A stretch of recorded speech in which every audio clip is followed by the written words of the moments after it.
It's the freshest radio show in town. Feeling marvelous, I've been with Jerry Rouse. It's the freshest radio show in town. Feeling marvelous, I've been with Jerry Rouse.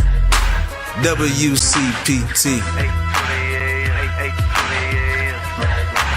WCPT. This the coldest sports show.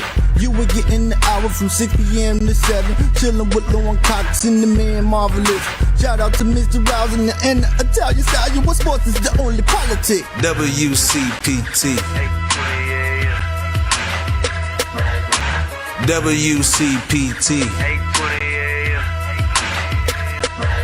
It's the freshest radio show in town. Feeling marvelous, I've been with Jerry Rouse. It's the freshest radio show in town. Feeling marvelous, I've been with Jerry Rouse. That ball hit hard, deep, way back. He looks up, you can put it on the board. Yes! Yes! Yes! Yes! Yes! Yes! Yes! Call your sons, call your daughters, call your friends, call your neighbors. They call me Mr. Tibbs. Oh, he drops the ball.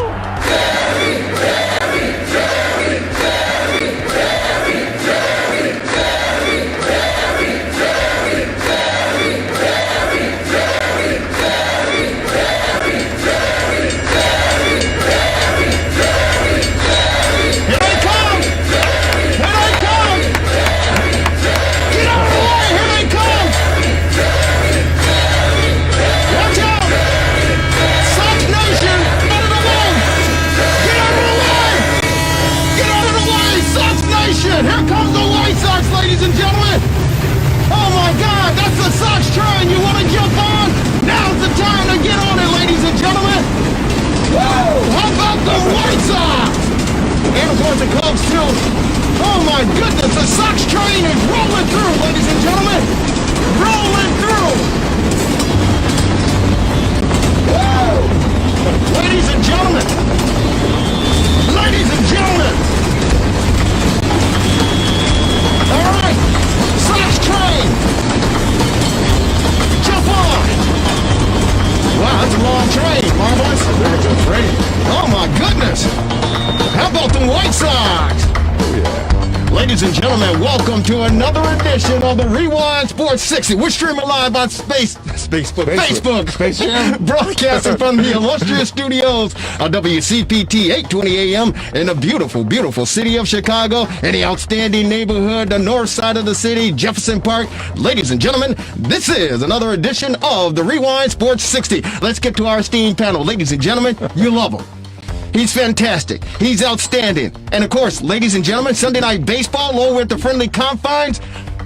Full house capacity. Yeah. He's in studio. Instead. Not at the Friendly Confines. You love him. He's known as the Marvelous One. He's Dan Marvel. What's up, Marvel? Hey, how you doing, Jerry? How are you? The White Sox, 17 out of 19 against the clawless Detroit Tigers. They've 41-24. They're 5.5 ahead of Cleveland now, and they're only a half game behind Tampa for the best record in baseball, and they can correct that tomorrow night. Yes, indeed. And we almost got another no-no from Carlos Rodon. Absolutely. It was beautiful pitch game by Carlos again. So yeah, it's unbelievable. The White Sox are a juggernaut. I love them. And the scary thing about it is they're not 100%. They don't have a full unit yet. I mean, neither are the Cubs. Well, we'll get a chance to talk some Cub baseball as well, because the Northsiders are playing Sunday Night Baseball over at the Friendly Confines on the north side against their heated rivals, the St. Louis Cardinals, and capacity. Oh yeah, capacity, beautiful. Unbelievable. Ladies and gentlemen, it's the fastest hour in sports conversation. We want you to be a part of it. Our number here is 773-763-WCPT, 773-763-9278. Yours truly, Jerry Riles, along with the Marvelous One. And ladies and gentlemen, we got to say, White Sox baseball, that was the train. Get on the Sox train right now. Did you hear, Marvelous? Did you hear, Marvelous? Let me tell you something. I'm ecstatic. I'm elated. The White Sox are playing Hellfire baseball. What are they record now? Like 41-24. 41-24. 17 games over the 500 mark. And they're, hey, here's the deal. Here's the deal. Adam Engel, he said, hey, lady, this is our motto. This is our new motto. It's 40 man up, man. 40 man up. 40 men. In White Sox uniforms, or if you want to say the South Side uniforms. You love the little South Side little jersey. Marvelous. Yeah. Oh my God. 40-man unit. Next guy up. And they're doing their thing, man. The White Sox are doing their thing. And here's the scary thing. Ladies and gentlemen, here's the scary thing. Yeah.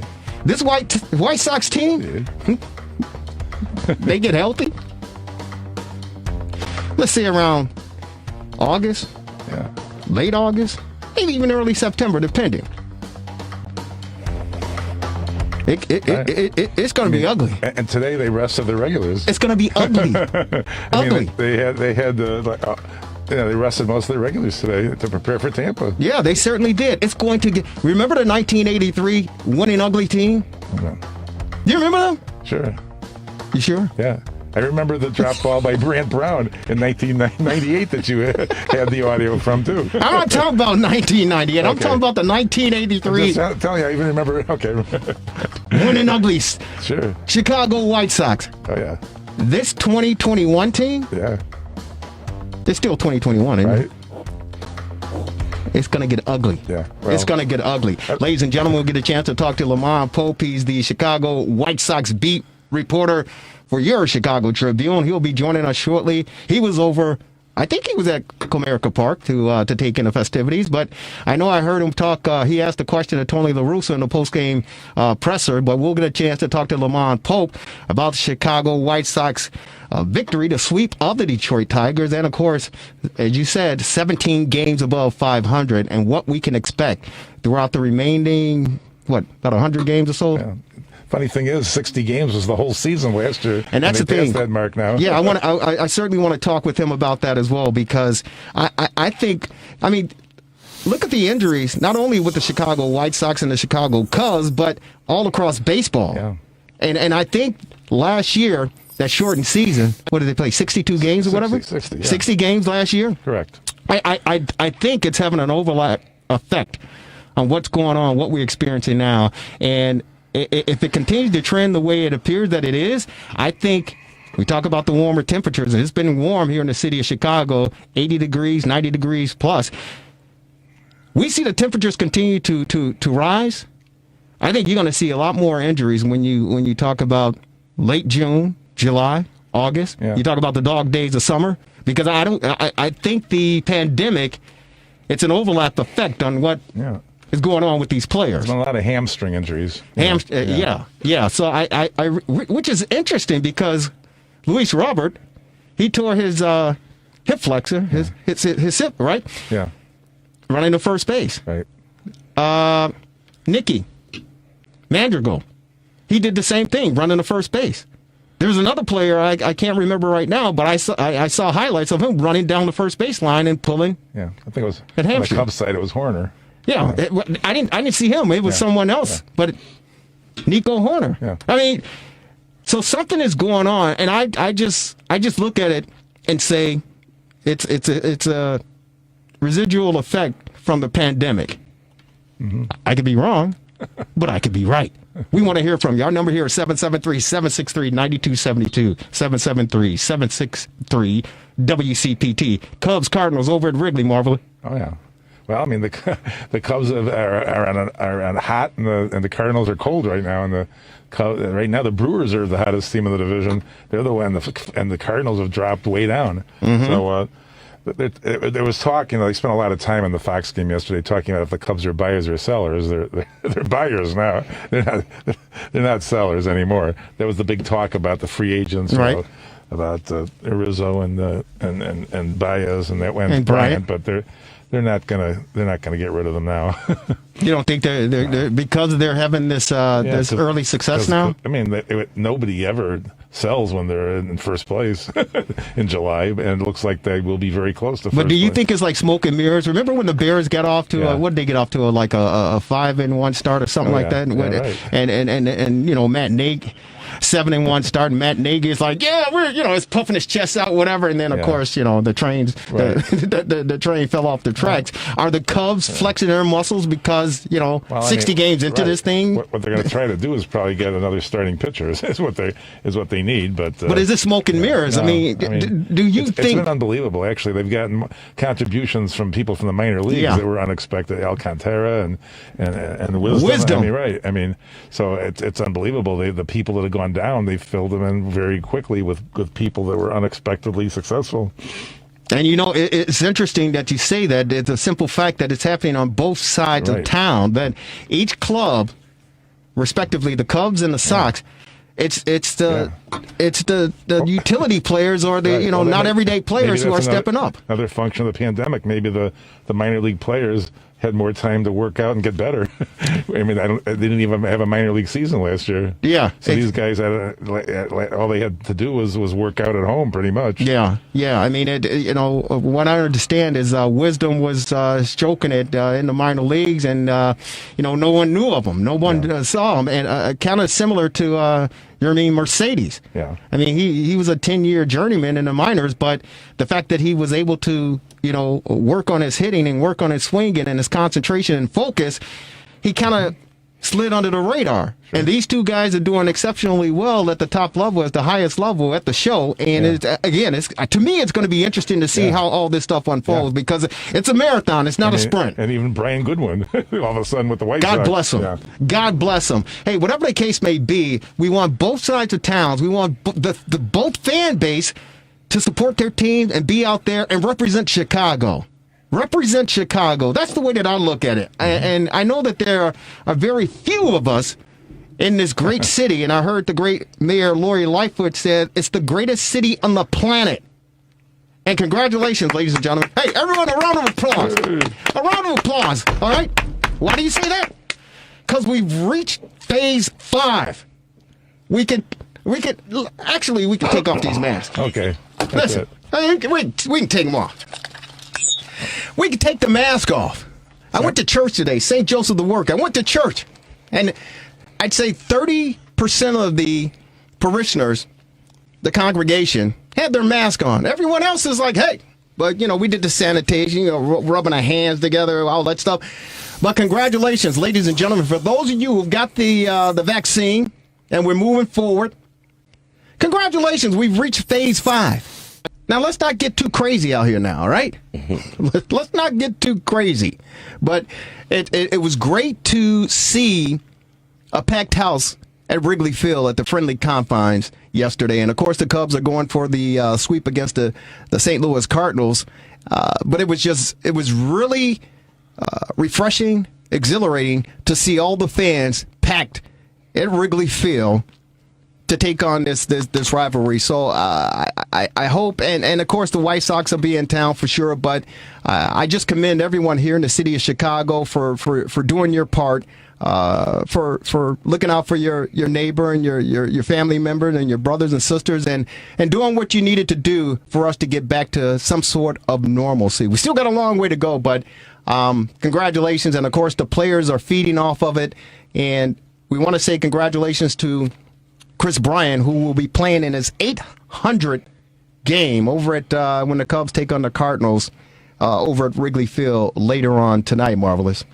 Yeah, 800, and he's come back to life. Last year he was a paltry 206 or something in the 60-game season. Yeah. And now he's over 300. Yeah. So he's back to his 2016 form. So, the thing that I say about Chris Bryant, and I've grown a little bit more fonder of him.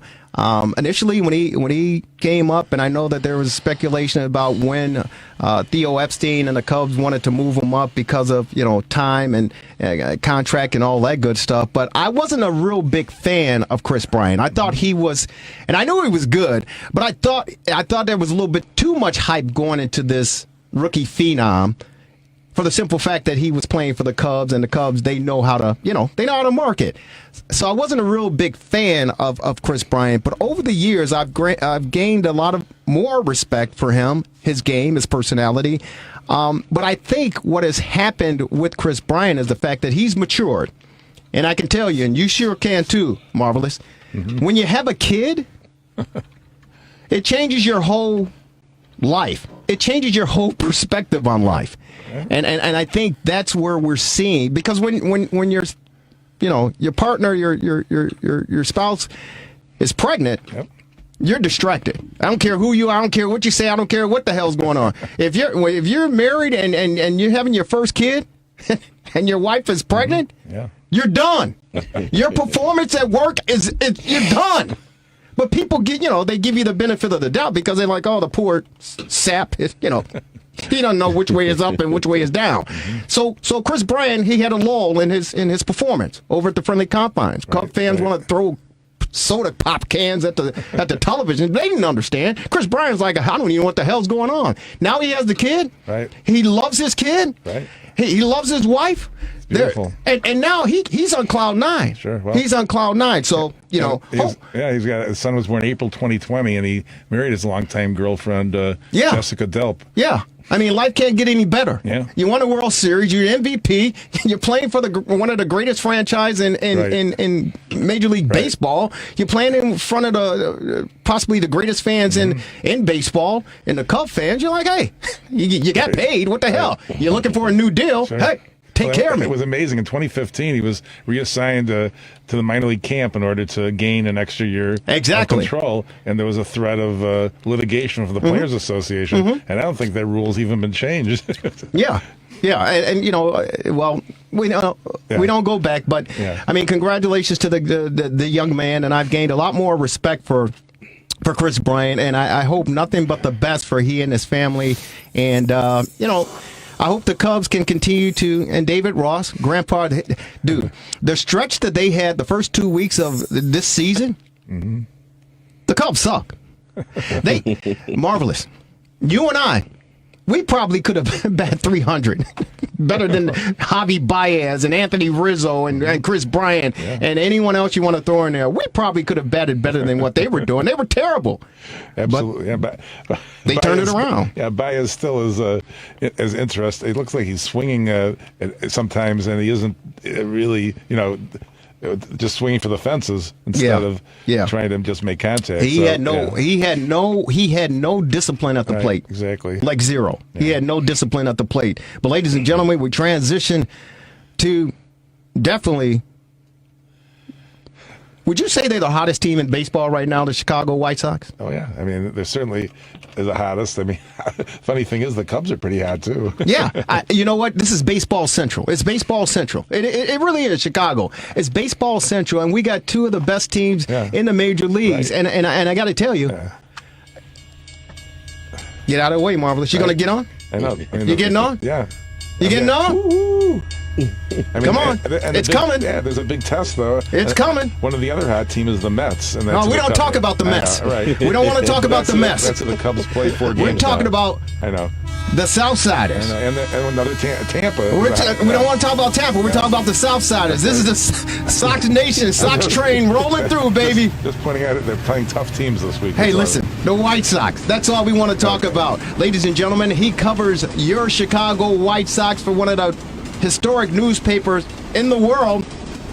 He's Chicago White Sox beat writer, Chicago Tribune. He's on our TRS60 hotline, ladies and gentlemen. He's a friend of the program. He's Lamont Pope. Lamont, how you doing, brother? I'm doing great. Great to hear from you. How you doing? Hey, man, I know you're in the media. We doing good. I know you're in the media, but I know the fan side of you jumping on that Sox train, aren't you? You jumping on that Sox train. I mean, they've been playing. It's been incredible just to watch what they've been able to do, particularly given all the injuries, right? Yeah. You lose Eloy Jimenez. You lose Luis Robert.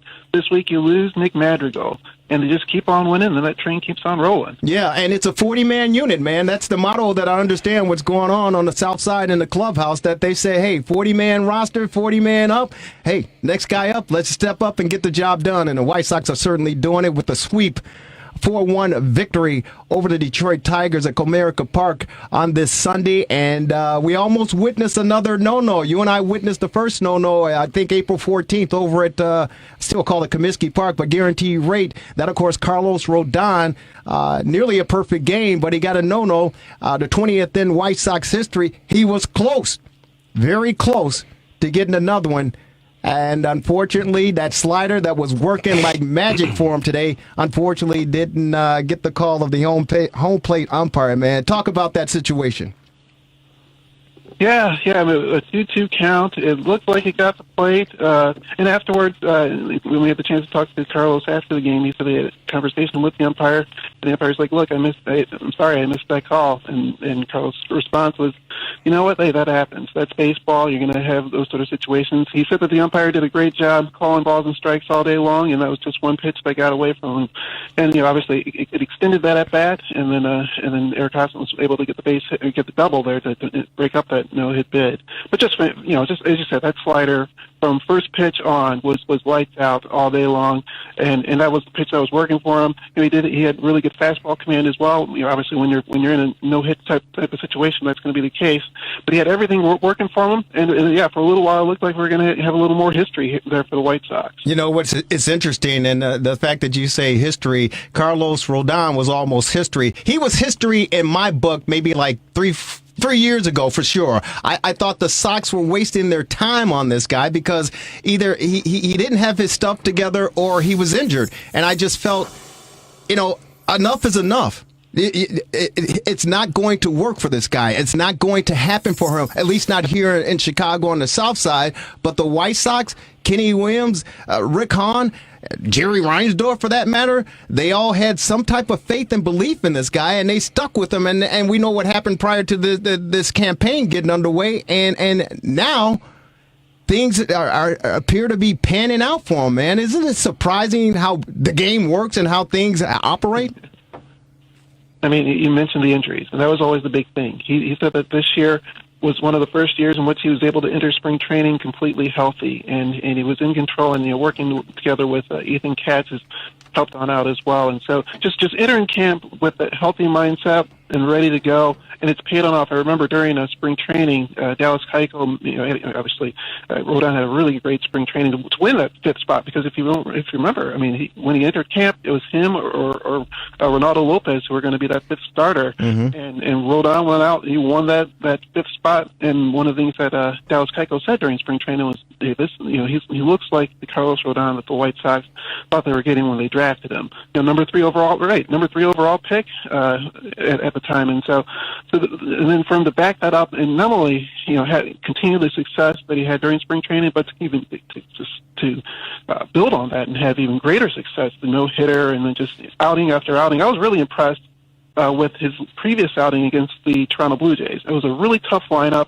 He went 5 innings, but he battled and he held that really tough Blue Jay lineup to 1 run. And I thought that was really impressive. Worked out of a number of jams. And he said after that game, it was a situation where, like in the past, he might have been knocked out after the 2nd inning, but he knew what to do when he was in those jams to get out of those jams. And so that's showing that maturity and growth in that pitcher, in someone in Carlos Rodon.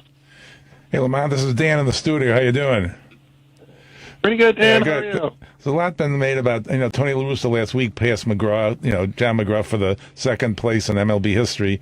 And I was thinking, there's been a lot made of his so-called gaffes with the, Mercedes hitting at 3-0 and putting the Hendricks at 2nd base in the 10th inning and whatnot. But, isn't it like minor stuff? I think he's the man that's going to take him to the promised land, don't you? Well, you don't hire a Tony La Russa unless you believe that you have enough talent to get to that next level, to get to that ultimate level, right? Here's someone who's won 3 World Series titles. Revolutionized working the way to work with a bullpen when he was with the Oakland A's, and so obviously just the resume speaks for itself. And it's a situation where with those incidents, like you said, the unwritten rules case with Mercedes. The thing with Hendricks as well. We had a chance to talk to Rick Hahn recently when they were out in Cleveland, and one thing he said, this team has been really good at just sort of blocking out those distractions, blocking out that noise, and just focusing on winning and playing good baseball. And you're seeing that night in and night out. As I said at the beginning, it's amazing with all of the injuries that they've had that they've been able to sustain the level and play at this sort of level that they've had. And then you add on top of it those distractions, some of those self-made distractions. They've been able to kind of overcome all of that and still have the record that they have right now, which is really impressive. We're on with Lamont Pope. He's the Chicago White Sox beat reporter for your Chicago White Sox, Chicago Tribune. Hey, I wanted to ask you about that. See, as fans, when we take off, the media hat and you put on the fan hat, fans are just concentrating on wins and losses, and rightly so. I mean, that's what they do, and that's what we do, and that's what we should concentrate on. But when you take a closer look at this team, despite the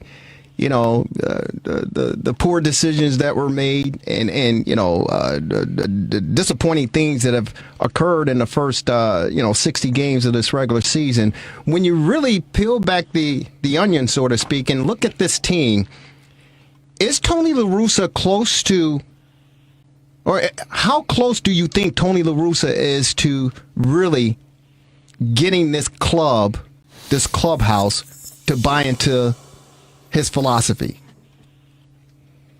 Yeah, I mean, I think it's a case where these guys sort of, there's a number of veterans. There's enough veterans.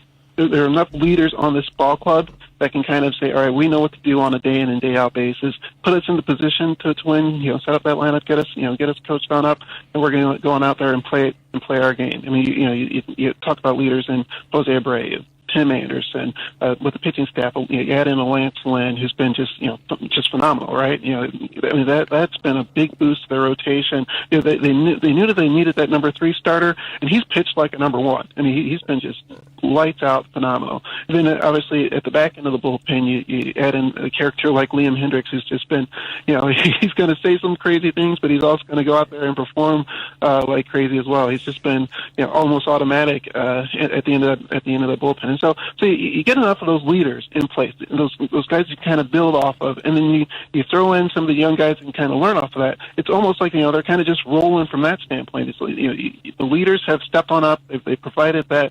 the guidance for all the rest of the team, and the guys have just sort of followed suit. Liam Hendricks, before we let you go, and we appreciate you spending some time after a great Chicago White Sox victory against the Detroit Tigers 4-1. Liam Hendricks, help me out here. I thought I heard an interview somewhere, and is he pretty heavy into like tarot cards and those sorts of belief things that he really uses that in his day-to-day life? Have you heard about that? Yeah, he is. I mean, like I said, he's a very unique individual. He's been a fascinating person to get to know. Mm-hmm. And one thing for us is that he really enjoys talking to the media as well, and so that's always a plus on our end as well. Right. But the other thing is also win or loss. Like the other day against the Tigers, he was out there talking about how he gave up the home run. So he's when he does well, he'll talk to us. When he doesn't do as well, he'll talk to us well. And so that's always something that you gain a great big bit of respect for. But overall, what he's been able to bring to the ball club, just solidifying that ninth inning spot. I mean, obviously, Alex Calame was great in that spot the last couple of years, but his swing and miss ability, the ability to get on the out of jams with strikeouts, that's something that's an added element, and that's what the team has been able to use and have a whole great deal of success there in that ninth inning. You know what? He got his 17th save in the White Sox victory. There was a little controversy, though, the other night where he told the umpire, "We got to stop the game. It's pouring like cats and dogs out there," and he's like, "This ball, I can't throw with this ball. It's messed up." What was your position on that incident that took place? Yeah, we had a chance to talk to him after the game, and what he said was that every ball that it was given, he said that the umpires where they had all the balls at was wet, and so every ball that he was given was wet, and he was concerned that he didn't know which way the ball was going to go if he threw one, and so he went to voice that and make that absolutely certain and clear that he's like, look, if I'm going to throw a pitch, I don't know where it's going, and that's not safe for me. That's not safe for the batter, and so let's get back to the dugout, and then let's get this. I know we want to get this game finished, But let's get back to the dugout, and then when it stops raining, let's conclude it. Yeah, that was a professional move, I thought. And you know what? Whatever you need to do, whatever they need to do, 40 man up, 40 man, no, not 40 man down. We got too many guys going down. We need to get them back up. But hey, whatever they have to do to keep this train rolling, man, that's exactly what we want to do, man. Hey, Lamont, thank you so very much for taking it. You better watch out, man. The train is coming. It's coming. The Sox train is rolling through, brother. Put your seatbelt on, get out of the way, and watch out, because this team, you're not old enough to remember the 1983 winning ugly team. I am. It's going to be uglier than that as far as the bats and what's going on with this pitching staff, man. But the train is rolling through. Lamont Pope, thank you so very much for taking time out on the Rewind Sports 60, brother. Thanks, guys. Anytime. Take care. We'll talk to you. Lamont Pope for Chicago Tribune. Chicago White Sox beat writer. You got to watch out, man. Are those guys traveling with the team yet? The writers? Well, he said they were in Cleveland. Oh, but was he in Detroit today? I don't know. Yeah. You should have asked him that. I wanted to, but But what? he ran out of time. Never. I know it's the fastest hour in sports conversation. It's the fastest hour in sports conversation. We'll get him back next week and we'll ask him. Okay. Sox train rolling through. You want to be a part of the Sox Nation, Sox train? Jump on right now. Our number is 773-763 WCPT 773-763. 9278. Real quick before we transition to our in-studio guest, I love this guy. He's fantastic, and he's certainly going to be a part of the Rewind Sports 60 team moving forward. I got a couple things I want to say. I want to say that happy birthday, belated birthday to my beautiful wife. And, of course, I can't give her her age, but she just celebrated her birthday on Thursday. And we had a pretty good time. My daughter Teresa did a lot to make my wife happy, and it was fun. We played golf. Buffalo Grove High School, they had their 26th annual golf outing on Thursday at the Buffalo Grove Golf Course over there on McHenry Road. And we played the foursome. It was a scramble and everything. Had a great time. And great to see some old faces, because my kids graduated from Buffalo Grove, my son and the girls, of course. So it was good to get over there and reminisce over some things. And then we took in dinner at a spot on Dempster in Evanston. Dempster and Clark, I think it is, or Main Street. Blind, I can't remember. Blind something restaurant. But it was really good. It was really good. But the highlight of my wife's birthday, it was a highlight for me, too. It wasn't even my birthday, man. The Fight in the Illini, basketball. We know Kofi Coburn, right? Yeah. We know Io DeSumo, right? Yeah. What's that other the other big center who's roommates with Kofi? What's his name? The one we can't pronounce? Georgie Bishanavili. Oh, there we go. Georgie Bishanavili. My youngest daughter is going to senior year at the University of Illinois, and she's befriended Georgie Bishanavili. Wow. Right? Yeah. This is what my wife woke up to. Not my ugly mug. Right. She does what people do nowadays. They get on their phone. The first thing they do, they wake up in the morning, they check. Yeah. This is what she woke up to. Happy birthday to you. Happy birthday to you. Happy birthday, mama, mama, mama. Happy birthday to you. Hey, Mom, happy birthday. I want to wish you a lot of health, a lot of happiness, and a lot of love. Everything else will just fall and play just like it's supposed to, you know? Happy birthday. Wish you health. Smile. Enjoy your day. I know you're a huge fan, and now your daughter is a huge fan, and it's nothing but love. Happy birthday, baby. I didn't like the fact he called my wife baby, but other than that, Georgia Bishanavili, this guy did this. My daughter got him to record that and send it to her. Isn't that crazy? Mm-hmm. Absolutely. And the crowd was stunned. Georgie Bishanavili. Hey, Georgie, thank you so very much. That was very, very kind of you and very, very sweet of you. I'm just stunned you're able to pronounce his name. Bezhanis. Bashanavili. Georgie Bashanavili. Yeah. I have to have my daughter tell him, I think he made a big mistake. NBA. By declaring going to the NBA this year. I think he needs one more year. But Right. my understanding is that he needs to take care of his family, and he needs, I think, Georgie, you needed one more year at the University of Illinois, and good luck to you. God bless you. But I really believe he just needed one more year under his belt, and because Kofi became a national figure on the collegiate level, and he's only had 4 years of organized basketball play. Georgie was coming on. He certainly was coming on. I just felt he needed one more year. But thank you so very much for the birthday wish on behalf of my wife, and I appreciate my daughter doing it. Yeah. Ladies and gentlemen, I got to tell you, it is the fastest hour in sports conversation. We're transitioning. We're switching up. And unfortunately, our next guest, he represents, because he's got on a Bulls baseball cap. And the Bulls are doing exactly the same thing that we're doing, the same thing that LeBron James is doing, sitting in front of their television monitors watching the NBA playoffs. Ladies and gentlemen, he's in studio. He is the host of Rob's 2 Cents, the podcast. He's Robert Scott. Robert, what's up, man? How are you? What's going on, Brother Jerry, Brother Marvelous? Hey. How's everybody feeling? Hey, we feeling good. Both baseball teams are in first place. Actually, the Cubs, they need to win to stay at least tied for first place in the division because of Milwaukee, and Chris Yelich is back, right? Yep. Yeah, so, but we're feeling good because on that train, right? There you go, the train. There you go. Here it comes. We on that train, Here right? Here it comes, man. How are you? You know I got to represent the South Side, so go Sox go. Hey, man.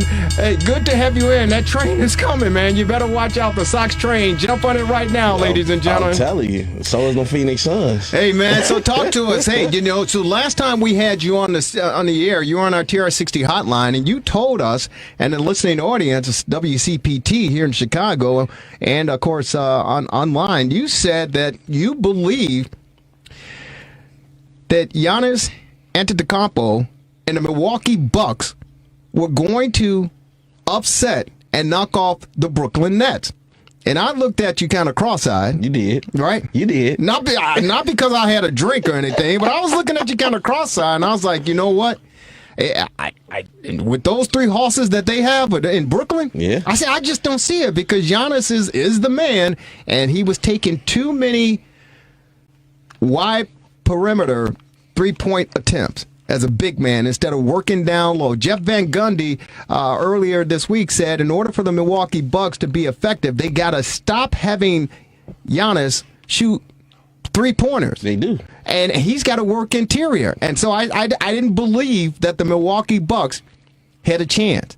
And well, injuries, as they say, it's a part of the game. Part of the game. And the injury bug has certainly bitten the Brooklyn Nets. Yeah. How do you see things? Well, that injury bug has bit everybody in the NBA. I mean, I heard you guys talking about, the short season in baseball and how we're going into a regular season now, and there's a lot of injuries happening. That was the same case with the NBA. You look at, they played in the bubble, most of the great teams. Right. Then you only get, a 2-month layoff before you're right back into the thick of things playing a 72-game season. So you see all these teams getting hurt, and unfortunately, down the stretch, Brooklyn didn't make it. Yeah. You see James Harden hurt with that hamstring, and now Kyrie's out. He left with 6 minutes left in the second with a high ankle sprain. So now he rolled that ankle pretty bad. Yeah. That was a pretty. I'm looking at the replay. It almost looked like he skinned Giannis' foot. Right. He didn't completely land on it, and he put most of the weight on his ankle. And it's just not looking good. You saw him writhing in pain, slapping the court. So now you're asking KD, who, unfortunately, if we look at KD's history, he's never had to play on a bad team. Right. It's easy to be a sniper when you got other snipers on the team. Hey, we see today, Kyrie leaves, KD is 9 for 25? Yeah. Only 28 points? Yeah. That's a tall task. You're right. It's unbelievable. They ended the season on October 11th, and they started up again around Christmas. So there really wasn't much of a season for the teams At that got all. to the finals. Right. At all. And now you asking guys to play in the Olympics after this season. That's a lot of basketball. It is. It is a lot of basketball. Jalen Rose said in the post game comments after the loss of the Milwaukee Bucks knocking off the Brooklyn Nets to tie the series up at 2 games apiece. But Jalen Rose said, "Hey, you know what? Tuesday night, Game 5." KD's got to come out. He's got to bust at least 40 points. Oh, yeah. He's got to bust at least 40 points. Right now, he has the greenest of green lights. If I'm Steve Nash, I'm telling, hey, if you don't shoot the ball, I'm gonna bench you. Yeah. I mean, you know, he certainly has to step up. Now, Kyrie, that injury, it was bad. I don't know if you ever had a sprained ankle. Oh, I You've have. come down. Yeah, it's ridiculous. I just recently, a couple years ago, had ankle surgery because I had a ankle injury similar to that when I was a young buck, such as yourself. Yeah.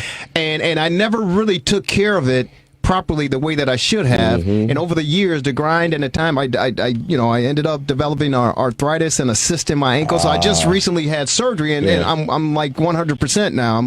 I'm new. So what I'm saying to you is that those sorts of injuries like that, and we saw what happened with LeBron James with his injury. Those are lingering things that don't happen, to heal overnight. It's not a quick fix. Not at all. Not at all. And of course, with the hamstring with James Harden, I pulled my hamstring when I was 36 years of age. I know what happened because I never had any sort of injuries like that before. But once I pulled my hamstring at the age of 36, it's never been the same. So for James Harden, and a lot of people are speculating that he was dogging it, at the early part of the season, not, because he's trying to force this deal, and now it's catching up to him. But those 2 injuries, they're not something that you can just nurse for a couple days and you back to 100%. So it's going to be interesting to see how the Nets respond to this. Yeah, like I said, right now KD has a lot to prove. He's been wanting that title of best player in the league, best player in the world. It's time you show up now because the GOATs, that's what they do. They show up in the worst of times. So let's see if KD can earn that Instagram name, Easy Money Sniper. Let's see how much of a sniper you are. Well, he's a deadly guy. He's a deadly guy. Just talking with one of my cousins, he brought up an interesting point. He's always had MVP type caliber players as teammates. Sure. You look at the original OKC, you have James Harden, you have Russell Westbrook, you have a Jeff Green on that team, you have a Ibaka on that team. Right. And then you transition to the Warriors, you playing with a guy who was unanimous MVP. Right. And then you come over here to Brooklyn, and now you have Kyrie, you have James Harden. So he's never really had to play without, probably since his rookie year. So it's now we get to see, how bad. You mean kind of like LeBron, right? Yeah. Hey, you know what? But the difference is LeBron took that Cleveland team to the finals. I don't know how. Yeah, I challenge people. Name me 3 people from that 2018. That 2016, 17. Here's the thing, Robert. You mentioned the Olympics. I've been confused about that for a while. Yeah. Because the Olympics starts July 23rd. Yes. And the NBA Finals end July 22nd. Yes. So, do they have a team? Who's on the team? Do you have any idea? No, I don't know who's on the roster. Steph Curry just came out and said that he don't think that he's going to play. Right. LeBron most likely is not going to play. We know AD is not going to play. So, I mean, we're talking maybe C, D team. Yeah, it's going to be second tier players who. Yeah. I mean, they named in March. They put the players that were on the list, but none of them. I mean, some of them are still playing. Right. Conley and others. And some of these players are a little older, so that's a tall task. Yeah. Being 25 in the NBA is different from being 25 on the street. Yeah. You think? Hey man, so as far as these playoffs are concerned, it's a wide open shoot now because at the start of the playoffs, a lot of the pundits, many of us thought that it was going to boil down between the Los Angeles Lakers and of course the Brooklyn Nets. Yeah. And we saw what happened. AD went out and LeBron took a bow. You see now what's going on with the Brooklyn Nets. Yeah. And of course, you got to take your hat off and say kudos to Chris Paul. That dude. Let me tell you something. I don't think it's going to happen. But I would love for that brother. Me too. I would love for him to get an NBA championship, and he is doing what he's expected to do, man. 34 assists. in the 3 games against Denver. Yeah. And only 3 turnovers. 34 assists. Remember the game 2, 17 points, 15 assists, no turnovers. Right. Ridiculous. Right. And guess what? What? Nobody had did that since him. Right. He did it back in 2014 when he was with the Clippers. So we're talking about the point god, right? As we like to call Chris Paul. Yeah, just amazing. You know, he always had that injury bug looming over his head, always getting injured in the postseason. So we were a little nervous watching him against the Lakers with that shoulder, but he seems to be getting back in form, and just the impact that he's had on this Phoenix Suns team. Remember, Phoenix went undefeated in the bubble. They were 1 leader away. Right. You bring in Chris Paul, we go from not even making the playoffs to number 2 in the West. Right. Go ahead, CP3. God bless him. I hope they do. And for the simple fact, you got the commercial like a good neighbor. State Farm is there. I like the new commercials that they have where he's with what's old girl's name? The WNBA chick from. Did she play at Notre Dame or something? You don't know. I know exactly that. Kobe's girl. Exactly. But those are cool commercials. But one, they turn into a cardboard, printout, and then the other one he turns into a basketball. Those are pretty cool and commercials. He's bringing his kids along. Yeah, he certainly had his is. daughter, his son, in the commercials. I love it. Chris Paul. Which State Farm commercial is better? Are we liking Cliff or are we liking the discount double check? Ladies and gentlemen, he's Robert Scott. He's host of the podcast Rob's 2 Cent, joining us on our not on the TR60 hotline. He's in studio talking NBA playoffs. I was going to ask you about MVP Nikola Jokic. What do you think about that? And he had that 32-point, 20-rebound, 10-assist game, and Will Chamberlain's the only other one that's done that. The first time since Shaquille O'Neal. Is that crazy? Crazy. And they might be swept. You know what though? They just happen to be going against a juggernaut. The Phoenix Suns right now, just on a different level. They're just missing Jamal Murray. That's a tall task to ask of Jokic. He's been having a great series. I mean, the guy almost averaged a triple-double during the season. Right. Bringing Shaq to tears, saying, "You have bought the big man back, brother." Jokic, the Joker, that's a bad man. And you know what? Denver is going to be a very tough team for years to come, especially adding Aaron Gordon. You're going to get Jamal Murray back if they're able to keep Will Barton healthy. They have a nice nucleus over there. You have Monte Morris coming off the bench. That's a great team over there. Don't sleep on Denver. Just right now, they've lost too much against a team that's streaking. And ironically, their name are the Suns.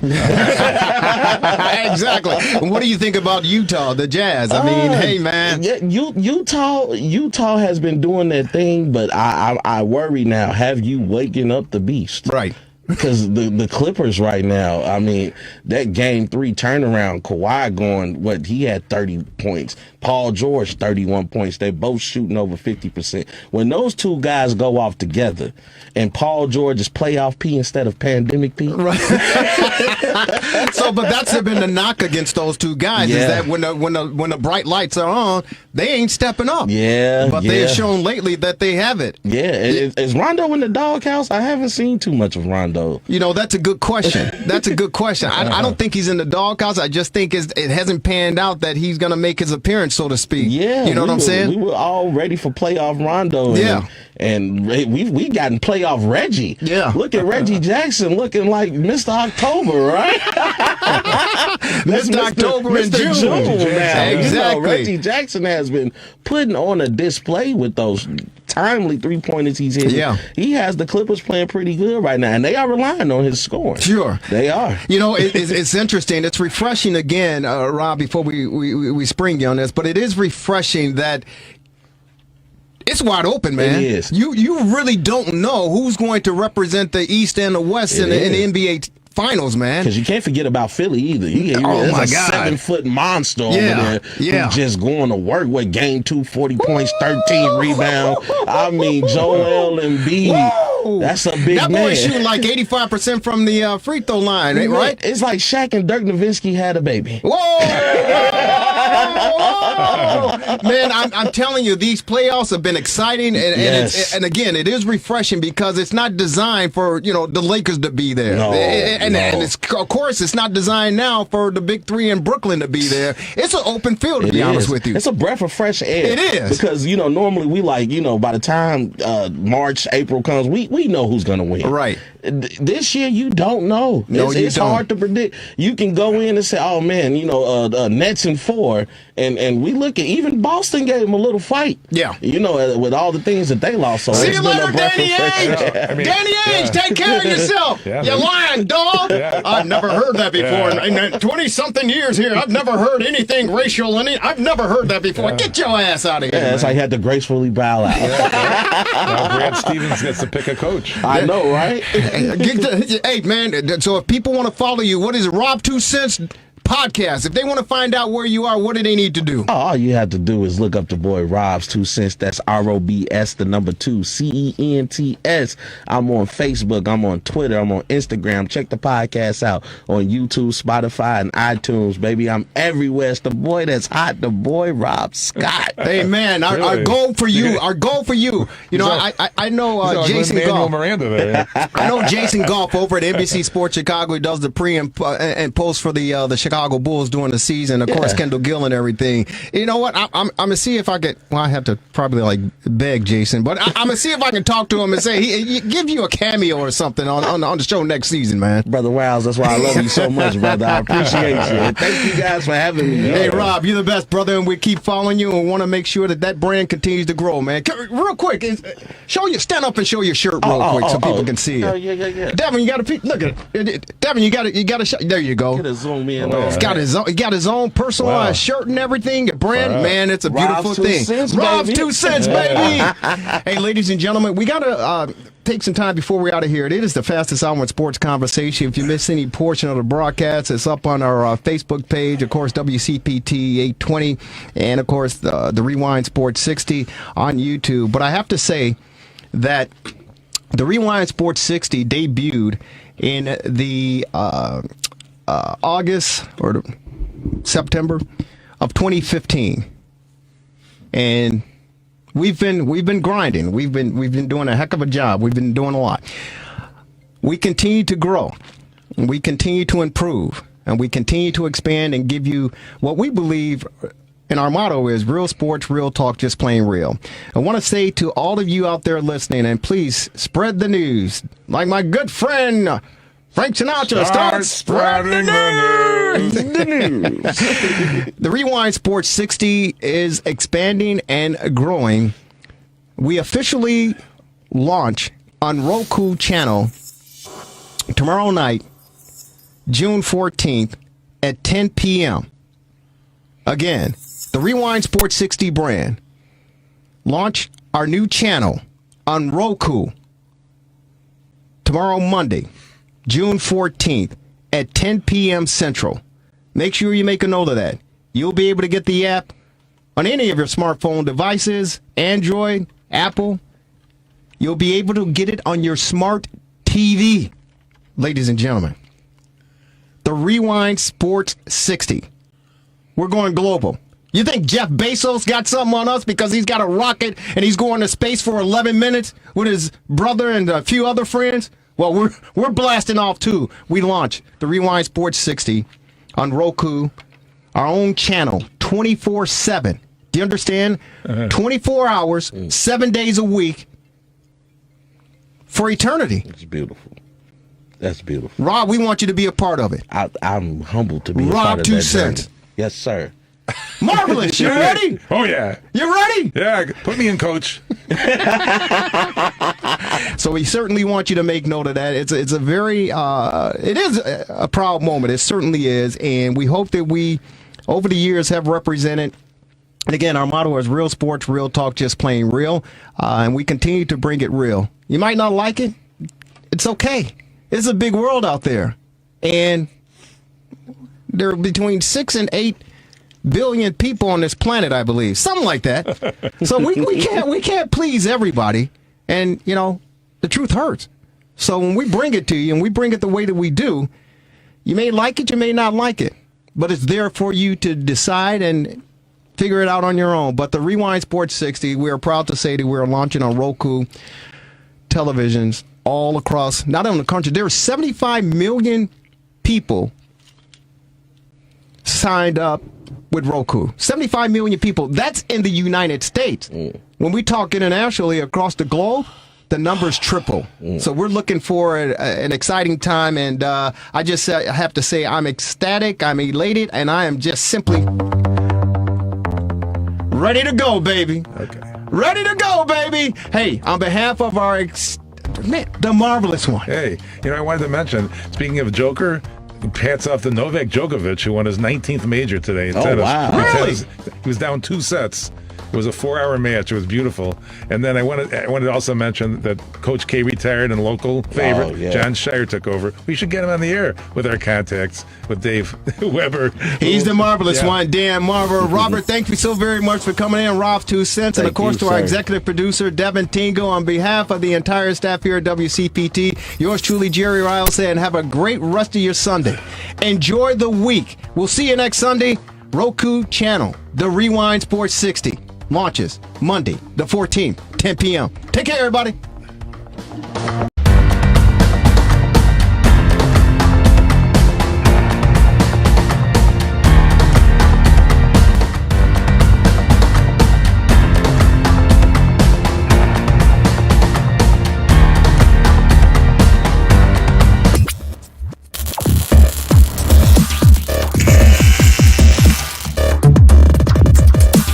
Justin, congratulations. Welcome to Chicago. Thank you. Appreciate it. I imagine these last 3 months have been exhausting for you in a lot of ways. I'm sure you probably haven't been through a process that has been so microanalyzed in terms of picking apart your skill set, your strengths, your weaknesses. I'm curious, what of the criticisms over the last 3 months sort of impacted you the most, and how you kind of dealt with that over the last 3 months? Yeah, I mean, there's definitely been a lot of criticism, but me, at the end of the day, I feel like I know, myself. I know how much work I put in the game.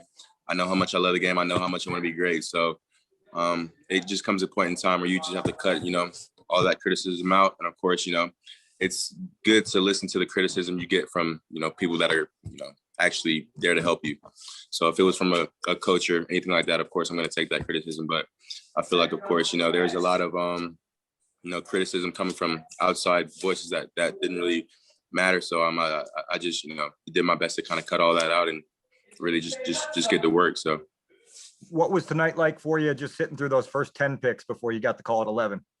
I'm the kind of guy that thinks that everything happens for a reason. So I think, this is God's plan for me to be a Bear. So I'm more than excited, and I'm, more than ready to get up there for sure.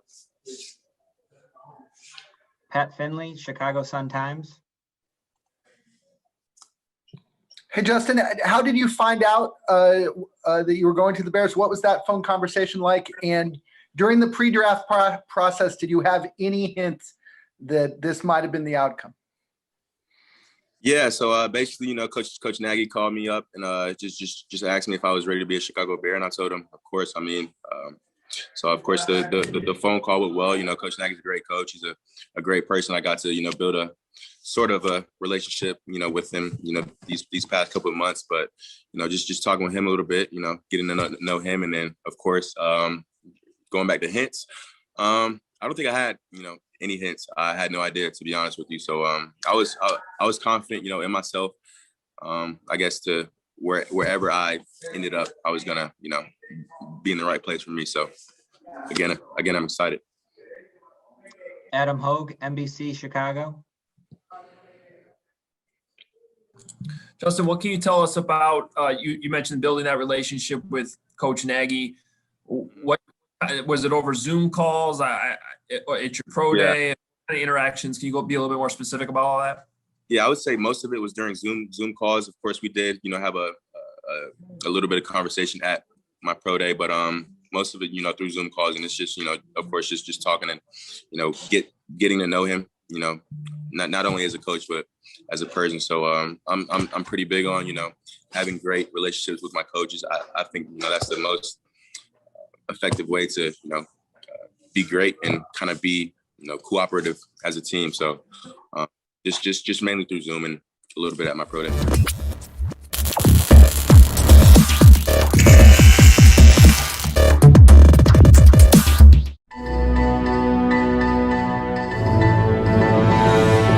What's up, Lauren? How are you? We talked about the Bulls, the Black.